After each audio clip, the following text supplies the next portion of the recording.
Welcome to Seward, Alaska. Today on Things to Do in Seward, we are going to head over towards Lowell Point. Our Be Outdoors Alaska adventure begins in Seward, Alaska at Safeway, where we will pick up a few things for a picnic and then drive to Lowell Point and hike the Tonsina Trail. Your first stop will be at the Safeway, where you will learn the price of groceries in a tourist town tends to be higher than the major cities.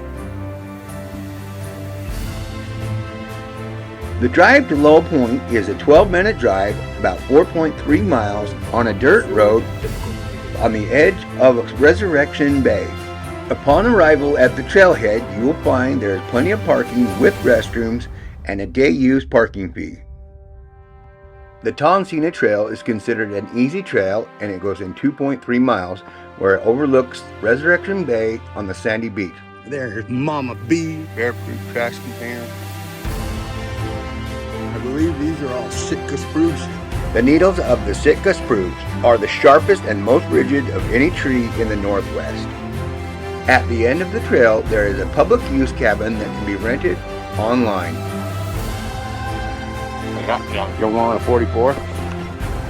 The first mile and a half of the trail is all uphill. It is considered a dog-friendly trail. The first part of the trail is a maintained road. Once you get up here so far, it splits off to the left and then goes down there to a house where it splits off to the right and follows the trail through the dense forest. So Tonsina Point is 1.2 miles from here. The cabin is 1.6 miles. Callisto Canyon Cabin 3.5. Derby Cove Cabin 4.2. South Beach is 7.6. Steep. Anyway, here we are. From here on, it's going to be more like a trail.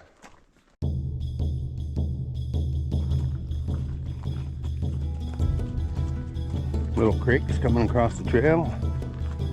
Bigfoot should be sitting right there staring at us. If you're up for a crazy Bigfoot story, Google Fort Locke, Alaska. It's here on the Kenai Peninsula, just southwest from here. If I was Bigfoot, that's where I'd live, away from people. If we get reincarnated, I want to be Bigfoot.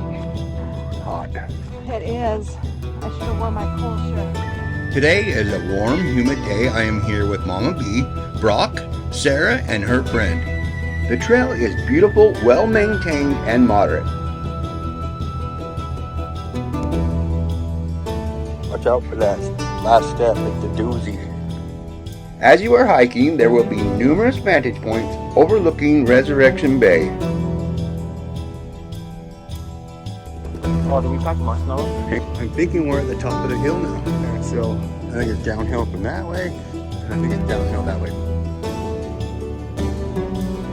Last time we came through here in the spring, this was basically a small river running down the trail. We've made it to the portion of the trail that there are a lot of switchbacks back and forth and a lot of elevation dropping down to the river. They've installed lots of boardwalks here in order to protect the trail from erosion. The boardwalks are covered with net in order to keep you from slipping and falling as you traverse the mountain. Funny thing is, I'm going to use that.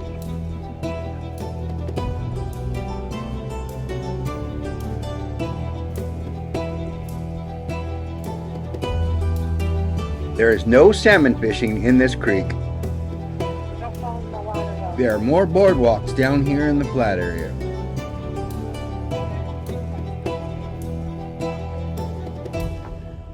Last time we were here, we found an Argo stashed in the bushes that had been here for quite a while.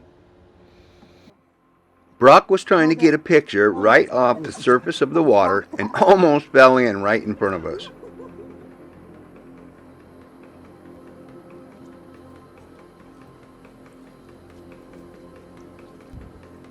Pretty, huh?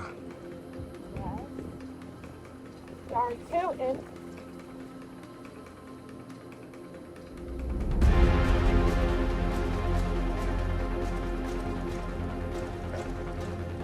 Once you get over the bridge, there is a beautiful pavilion with a bear-proof box, picnic tables, fireplace, several designated camp spots with an outhouse.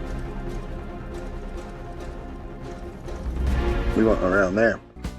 We are 2.5 miles in here, and it's a fairly easy hike.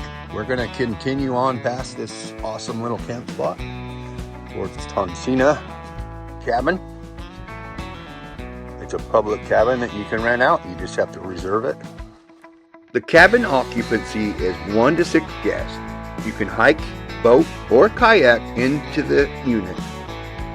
You are good for up to 7 nights. Pets are allowed. There is a rental fee that's paid online.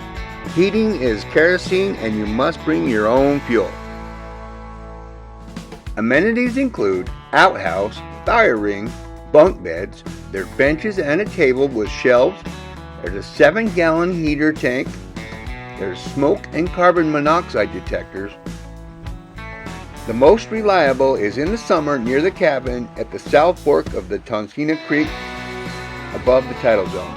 There is a spring that may be available above the cabin. Please filter or boil all of your water. If you are going to continue past Tonsina cabin, please consult tidal charts. You must be at a negative tide in order to make it through some of the areas. After a long fun hike, we're taking Bucked Up or Woke AF. It's a pre-workout that helps give us lots of energy on hikes like this. There's a 20% discount code if you buy it straight from buckedup.com, and you'll end up getting more. So most of the time you take that, you put it in a drink, shake it up, and then just drink it. But when you're like us, we just take the powder and then wash it down. But don't breathe when you have powder in your mouth, or you'll choke to death. There is the shipyard, and there's the prison tower right there.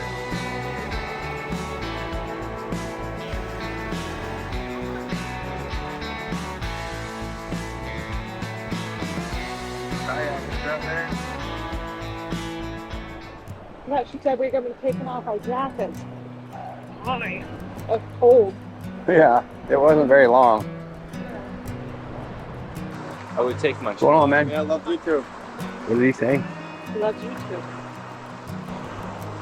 See that red? Yeah, it kind of look rusty. Uh-huh. You know what the saying is? Uh-uh. Gold rides an iron horse. If you see rust. I'm not saying it is. This is one of our favorite hikes here in Alaska. If you were able to reserve the cabin, it would even be better. You can hire a water taxi from Miller's Landing to drop you off right at the beach. If you're into surf fishing for halibut, this is a terrific spot.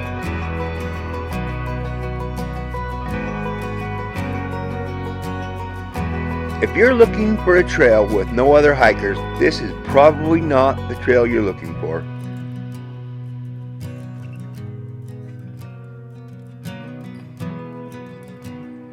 The Tonsina Trail leads overland to a lush coastal rainforest and a sandy beach. In late summer, watch the pink and the chum salmon spawn in Tonsina Creek. Please always be alert for bears and other wildlife.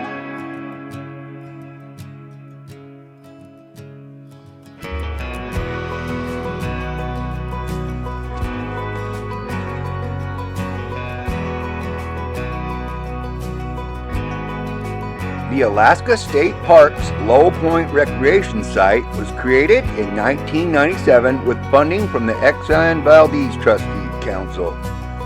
The 19.4 acres of northern coastal rainforest, beach, ryegrass, sandy beach, and intertidal zone were selected for habitat protection.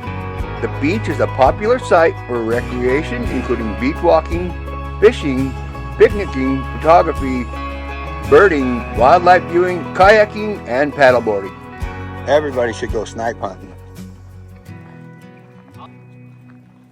You can pay $5 per vehicle per day, or you can get an annual pass.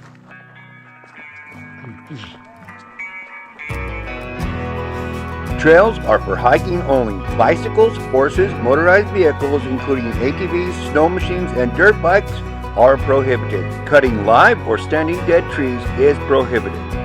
Thanks for watching Things to Do in Seward, Alaska. If this video was of interest, please check out some of our other videos. Now let's go be outdoors in Alaska.